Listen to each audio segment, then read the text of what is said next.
Si definimos la inteligencia como la capacidad de resolver problemas, las bacterias son inteligentes. Son capaces de escapar de los peligros y de encontrar su comida. Hola, soy Mara Biogea y esto va de la evolución de la inteligencia. Los primeros seres vivos fueron bacterias y arqueas. Aparecieron hace unos 4.000 millones de años. Fíjate, nada más a constituirse la Tierra como planeta, que se hizo hace 4.500 millones. Son inteligentes, son capaces de sobrevivir y de conseguir su alimento y tienen un set de instrucciones sencillísimos. Fijaros que hay como una especie de prolongaciones verdes fuera de su membrana que terminan como en una copa y que está representando así que el punto rojo sería una molécula que es una comida para esta bacteria. Entonces, su set de instrucciones es: si el receptor copa se une a una molécula de comida, me dirijo en esa dirección. Mientras siga dirigiéndome en esa dirección y siga chocando con moléculas de comida, pues mejor que mejor. ¿Qué cambia? ¿Que empiezo a detectar comida por otro lado? Pues cambio de dirección. Es una forma de responder a los estímulos y es muy sencilla. Es a un estímulo siempre la misma respuesta. En este caso, por ejemplo, imagínate, es un receptor que detecta que el cuadradito es algo malo. Pues ¿qué hace la bacteria? Ir en sentido opuesto. ¿Vale? No solo tienen receptores que detectan moléculas químicas, sino que también las bacterias han inventado canales iónicos. Fíjate, esta es la membrana bacteriana y ves que ahí tiene una serie de moléculas dibujadas en azul y violeta que son los canales iónicos, que son moléculas que tienen un orificio central donde pueden pasar iones, o sea, átomos con carga positiva o negativa. En estado de reposo, la bacteria tiene más cargas negativas dentro y más cargas positivas fuera. Entonces está así, cargada. ¿Qué es lo que pasa cuando las bacterias reciben estímulos determinados? Que abren sus canales iónicos y las cargas positivas entran. Y al entrar, la distribución de cargas es al revés. Y esto no pasa en un punto de la membrana y ya está. Esto se va prolongando a lo largo de toda la membrana de la bacteria. Y se ve que las bacterias utilizan estos cuando están en comunidades grandes. Ves que lo que está pasando es que hay como electrones son cargas negativas, que se van moviendo en la dirección de avance. Electrones corriendo en un sentido. Esto es una corriente eléctrica. Y esto supongo que os sonará bastante a neurona, porque las neuronas son las que tienen sus impulsos nerviosos, que son impulsos eléctricos que van avanzando, van progresando y es de la forma que una neurona se comunica con otra. ¿Es casualidad? No. Es que las neuronas heredaron de las bacterias los canales iónicos, no directamente. De bacterias se pasó a unicelular eucariota, de unicelular eucariota a pluricelular y en algunos pluricelulares algunas células fueron las únicas que realizaron eso que antes hacía toda la membrana de la bacteria. Entonces tenemos que esto es un reflejo no neuronal. Se llama así porque las bacterias no están hechas de neuronas, no tienen neuronas, pero tiene las características de un acto reflejo y es que al mismo estímulo siempre le das la misma respuesta. Es un aprendizaje que a las bacterias le ha venido muy bien. Llevan en el planeta 4.000 millones de años, pero es tremendamente sencillo. El siguiente nivel es el de primitivos eucariotas. Ya son células más grandes, ya tienen el ADN encerrado en el núcleo y además en su interior han creado unos compartimentos, los orgánulos, que se especializan en realizar determinadas funciones. Esto es muy importante. En la bacteria todo se realiza en el citoplasma, pero aquí tienes que un compartimento hace una función y otro compartimento hace otra. Entiendes que se hace mejor, que es más eficaz. Los primeros eucariotas tampoco tenían neuronas, están hechos de una sola célula, pero sí son capaces de utilizar las corrientes eléctricas para conseguir comida. Este es Didinium, es un unicelular eucariota. Esto en C es el núcleo y estos son los orgánulos. Pues Didinium tiene en su membrana unos receptores que cuando detectan a un paramecio se desencadena una corriente eléctrica y se lanza un dardo. En la zona donde lo desencadena es la zona donde han percibido las moléculas de paramecio. Luego probablemente el paramecio está ahí. Si lo pilla, lo paraliza y es entonces cuando Didinium se puede comer tranquilamente al paramecio. Saltamos y llegamos a las primeras plantas. Aparecieron hace 4.500 millones de años. Puede parecer que a lo mejor han aparecido muy tarde en la historia del planeta, pero no hay que pensar que las plantas son los únicos seres fotosintéticos. Ya habían aparecido las bacterias fotosintéticas, que son las que inventan la fotosíntesis, si es que las bacterias lo inventan todo, y las algas. Las algas pueden ser unicelulares o pluricelulares y no son plantas porque las células de las algas hacen todas las funciones. Mientras que en las plantas ya hay células especializadas en absorber agua, células especializadas en sostener la planta, en lo que sea. Ahora, no tienen neuronas, no tienen células especializadas en transmitir impulsos nerviosos. Tampoco tienen cerebro, evidentemente. Pero esto lo pongo porque si te interesa saber por qué los árboles no tienen cerebro, he hecho un pequeño vídeo sobre ello. Volvemos. Esta es la trapamoscas, una planta carnívora. Esta planta no tiene neuronas, pero ¿qué creéis? ¿Que tendrá la capacidad de transmitir impulsos nerviosos? Bueno, impulsos eléctricos. Sí, y se comprueba. Si le pones este aparato, pues se ve aquí un potencial de acción. Pues esto le sirve a la Venus atrapamoscas, en este caso a trampa termita, para conseguir su alimento. La termita puede pasearse por aquí tranquilamente, pero como toque los pelos adecuados se desencadena un impulso eléctrico y la planta se cierra. La termita pues es digerida. Hace 700 millones de años que aparecen los primeros animales. Tenían un aspecto, eso fue en el precámbrico, tenían un aspecto similar a este. Si tú ves esto parecen algas. Pero no lo son porque no hacen la fotosíntesis. Estos seres vivos sobreviven a base de comerse a otros seres vivos. Entonces, las esponjas son animales, se comen a otros seres vivos. Y no tienen neuronas, tienen alguna especialización celular pero muy pequeña, entonces no llegan a tener neuronas. Y tampoco tienen músculos. Pero eso no significa que no tengan ni la capacidad de tener impulsos nerviosos ni la capacidad de contraerse. Esto es una esponja y se contrae. Lo hace porque así lanza un chorro de agua que limpia todos sus poros. Y lo hace no con células musculares, sino con células generalistas que tienen fibras que pueden contraerse. Todavía no ha aparecido la especialización en neuronas y músculos. ¿Cuándo aparece? Pues con nuestras amigas las medusas. También hace unos 700 millones de años. Estos animales pueden moverse, pero no van donde quieren. Fundamentalmente se dejan llevar por las corrientes marinas. Tienen capacidad de contraer la sombrilla, subir, bajar, pero es una capacidad muy limitada. Y tienen neuronas. Claro, una neurona no está sola. Para ser funcional tiene que comunicarse con otras. Y el sistema nervioso de la neurona es como en red. Son neuronas que están distribuidas más o menos uniformemente a lo largo de toda la medusa. Gracias a esto, las medusas pueden dar unas respuestas más variadas, más rápidas que las bacterias, pero en sí son también actos reflejos, porque es que a un estímulo le llegan a neuronas, se lo transmite a otra, esta otra, y se da una respuesta. Pero es mismo estímulo, misma respuesta. Sigue estando prefijado en los genes y sigue siendo invariable. Hace 530 millones de años aparecen los primeros invertebrados que se mueven libremente. Y aunque tienen estos aspectos tan raros, Alucigenia y con esos pinchos y Opavinia con 5 ojos, son muy parecidos a nosotros. Tenemos su mismo esquema general de cuerpo. Tú fijas en la simetría radial de la medusa. La medusa la puedes partir por muchos planos y te dan lugar mitades simétricas. A la mariposa, a nosotros y a Opavinia no, solo hay un plano que nos divide en dos mitades simétricas, es en la simetría bilateral. Y es que tener esta conformación del cuerpo es indicador de que te mueves libremente. Si yo te digo, esta medusa que está ahí se está moviendo, ¿hacia dónde se mueve?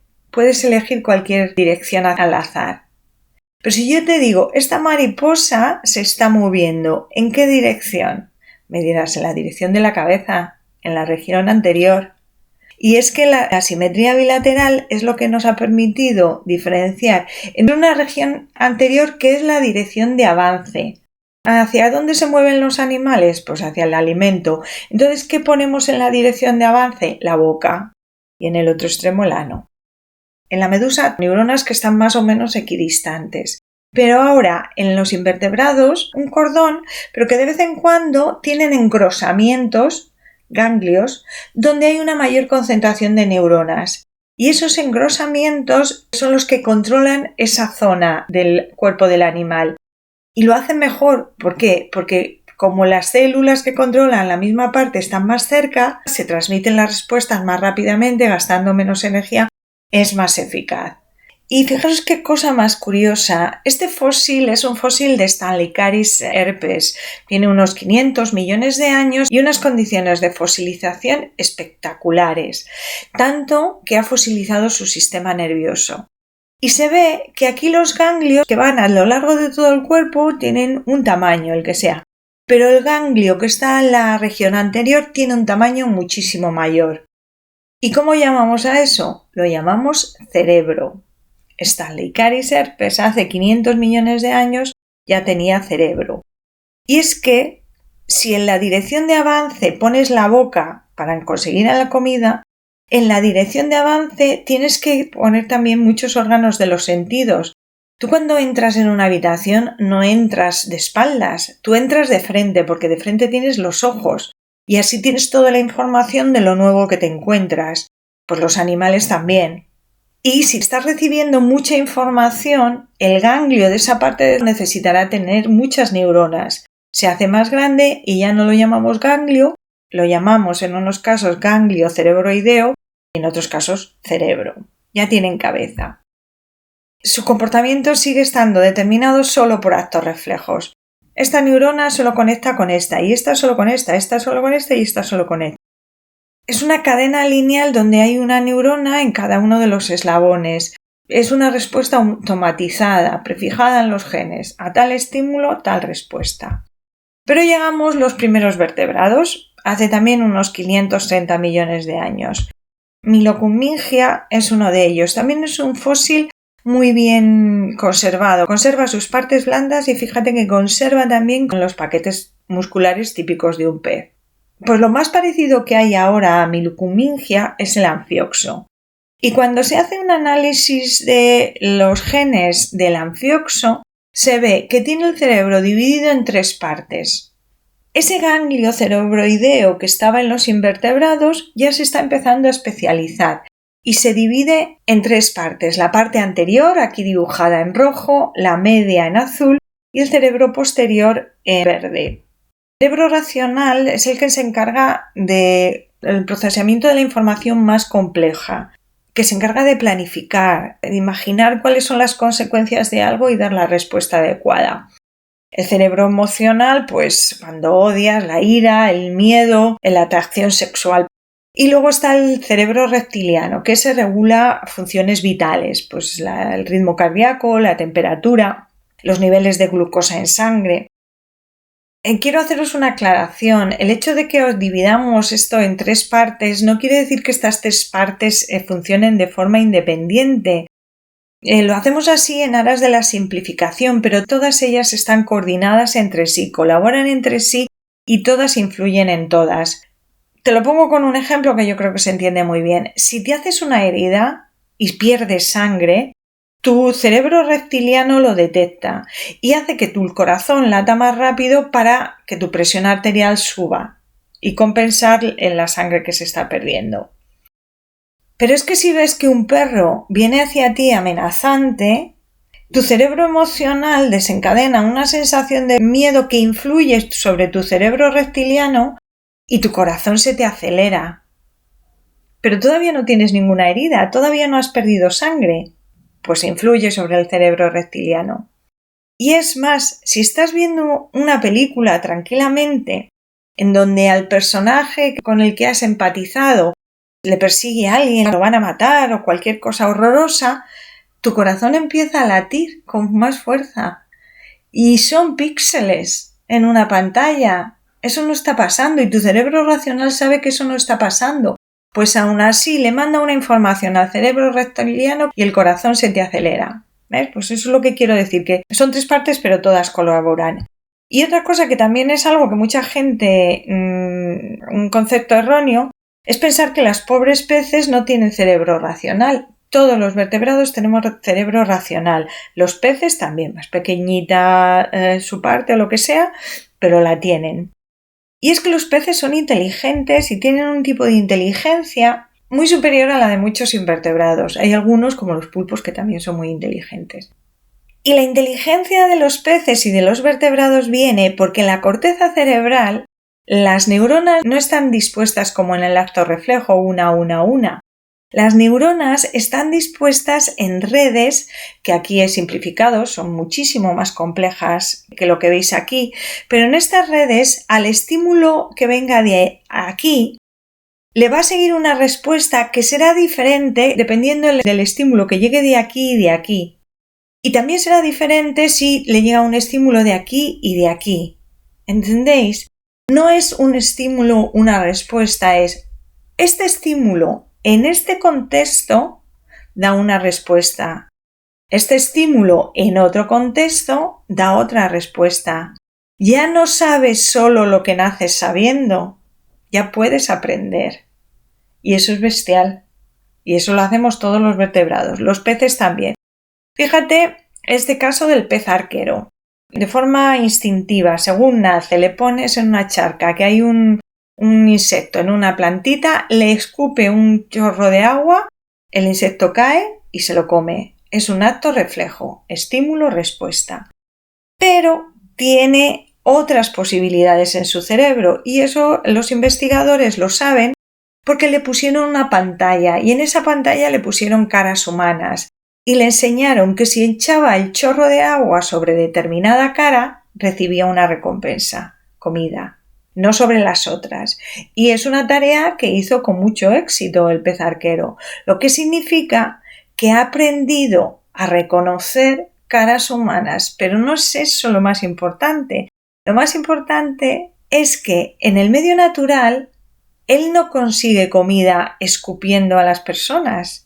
En el medio natural él consigue comida de una manera y ha aprendido una nueva manera de conseguir comida. Este es el aprendizaje por ensayo-error, que tiene una gran validez porque en todo este circuito nervioso además hay un agente nuevo y es si ante determinado estímulo respondes de una manera y eso es positivo para el organismo, por ejemplo, comes una comida nueva y te sienta bien, se da una subida en los niveles de dopamina, un neurotransmisor, y la próxima vez que veas ese alimento vas a por él. Y de la misma manera, si comes un nuevo alimento y luego lo vomitas, se da una bajada de dopamina y la próxima vez que veas ese alimento lo rechazas. Es un aprendizaje por ensayo-error, es un aprendizaje por castigo-recompensa. Aprendes de tus experiencias. Pero llegamos los mamíferos, hace 250 millones de años. En ese momento éramos como pequeñas musarañas por debajo en la escala trófica de los dinosaurios, que eran los reyes. Pero bueno, cuando ellos desaparecieron tuvimos nuestro momento. Los mamíferos tienen las tres partes del cerebro, pero si ves, tenemos más desarrollada la corteza cerebral, la corteza racional. Y no solo es que sea más grande, es que mientras el cerebro reptiliano tiene solo 3 capas de neuronas, el nuestro tiene 6. El de las ratas también tiene 6 capas. Y no es solo que haya más neuronas, es que hay una mayor jerarquización y eso permite mayor organización, hacer simulaciones mentales, eso permite imaginar. Y que las ratas son capaces de imaginar se comprobó con el siguiente experimento. Cuando la rata está cruzando un laberinto para encontrar comida, pues la primera vez que lo hace tarda mucho, la segunda vez lo hace mejor, la tercera vez lo hace mejor y así. Y cuando la rata está recorriendo el laberinto, hay momentos en que se para, parece que piensa y avanza. Se para, parece que piensa y avanza. ¿Ves? Eso lo estáis observando mientras veis cómo cruza el laberinto. Entonces a los investigadores se les ocurrió poner electrodos en el cerebro de la rata y ver qué le pasaba cuando estaba quieta y cuando estaba recorriendo el laberinto. Y pasaba lo mismo. ¿Qué quiere decir eso? Que cuando la rata está quieta está recorriendo mentalmente el laberinto y acordándose, la otra vez que cogí esta dirección me llevó directamente a la salida, la voy a volver a coger. O la otra vez que cogí esta dirección estuve media hora dando vueltas, no la cojo. Es una simulación mental, no tiene que equivocarse para aprender. Lo puede deducir por experiencias pasadas, por toda esa complejidad neuronal que tiene que le permite imaginar las posibles consecuencias de algo. Esto es un aprendizaje por ensayo-error mental. Evolutivamente es muy interesante. Aprendes sin vivir en la realidad las consecuencias negativas de una equivocación. Hace 65 millones de años que aparecimos nosotros, los primates. No tenemos nada nuevo, no le hemos añadido una capa más de neuronas a la corteza neuronal. Tenemos el mismo esquema cerebral que todos los mamíferos. Lo que sí tenemos es que en general es más grande. Hay otros mamíferos que también tienen cerebros muy grandes, como los delfines, los cetáceos, pero bueno, el nuestro es muy grande y además tiene mucha corteza prefrontal, la parte que aquí está marcada en verde. ¿Y eso qué es? Pues la corteza prefrontal se encarga fundamentalmente de la planificación. Si alguien te está molestando mucho, otras partes del cerebro te dicen dale una torta, pero tu corteza cerebral te dice no está bien, moralmente eso es inaceptable en nuestra sociedad. O te dice, no se la des porque es mucho más grande que tú, te la va a devolver y vas a salir perdiendo. Bueno, planifica, no solo actos morales, en general planifica. Y eso es muy importante porque te permite ponerte en la perspectiva de otro. Lo que llaman los ingleses Theory of Mind, teoría de la mente. Los seres humanos no adquirimos Theory of Mind nada más nacer. Lo adquirimos cuando tenemos X años, en la infancia. Esta niña del dibujo todavía no la tiene. ¿Por qué? Porque cuando su madre le dice ¿qué haces?, le dice jugando con esto. Si su madre no está en la habitación no puede saber con qué está jugando. La niña no se pone en la perspectiva de que la madre en otro lugar no la está viendo. No tiene teoría de la mente. ¿Y los chimpancés la tienen? Pues mirad lo que ya pasa en este experimento. A estos dos chimpancés se les enseña, cuando están en otro lugar, que si los dos cogen el mismo objeto, a los dos se les da comida. Y luego se les pasa a esta habitación. Y en esta habitación, este chimpancé ve todos los objetos. Y este otro chimpancé solo ve la mitad porque lo tiene tapado con una cartulina o lo que sea. Cuando el chimpancé que ve todos los objetos elige objetos, pues los elige de la parte que los ve el otro chimpancé. Y esto que a nosotros nos parece obvio, implica la capacidad de ponerse en la mente del otro chimpancé. Y eso no lo hacen muchos animales. Eso es algo que requiere una capacidad cerebral muy alta. Y nos permite a los primates algo que es raro en el mundo animal, que es el aprendizaje por observación. El chimpancé ha aprendido a utilizar un palo para coger termitas y así comérselas de un termitero. Probablemente es algo que no ha experimentado él por azar, probablemente es algo que no ha imaginado, probablemente es algo que vio hacer a su madre. Y lo vio y lo repitió. Y es un aprendizaje por observación muy interesante, pero que solo te permite aprender de cosas en las que tú estás presente. Y en donde nosotros destacamos, nosotros los humanos, es en lo que el chimpancé no puede hacer. Nosotros aparecimos hoy, hace 300.000 años, 0,3 millones de años. Y no tenemos cosas especiales, es una cuestión de cantidad. Tenemos un cerebro grandísimo, con muchísimas neuronas, con muchísimas conexiones neuronales, que es el más grande, proporcionalmente es el más grande de todos, pues porque un elefante tiene un cerebro más grande que el nuestro, pero proporcionalmente solo es un 0,1 de la masa del elefante. En cambio de nosotros el cerebro es un 2%. ¿Qué es lo que tiene nuestro cerebro de especial? Que de esa cantidad emergió una cuestión cualitativa importantísima, que es el lenguaje simbólico, la capacidad de comunicar ideas. Y para que veáis la diferencia entre el lenguaje humano y el lenguaje que tienen normalmente los animales, os pongo el caso de los monos verdes, que tienen un lenguaje muy complicado a estándares del reino animal. tienen palabras distintas. Hay unos sonidos que emiten cuando ven a un águila, unos sonidos que emiten cuando ven a un guepardo, y ahí la respuesta es subirse a un árbol. Y cuando el sonido es serpiente, la respuesta es ponerse de puntillas. Es complicado. Pero solo le permite comunicar a los demás las cosas que están pasando en ese presente. No le permite hablar del pasado, no le permite decir, ya hace 3 días que a Pepe se lo llevó un águila.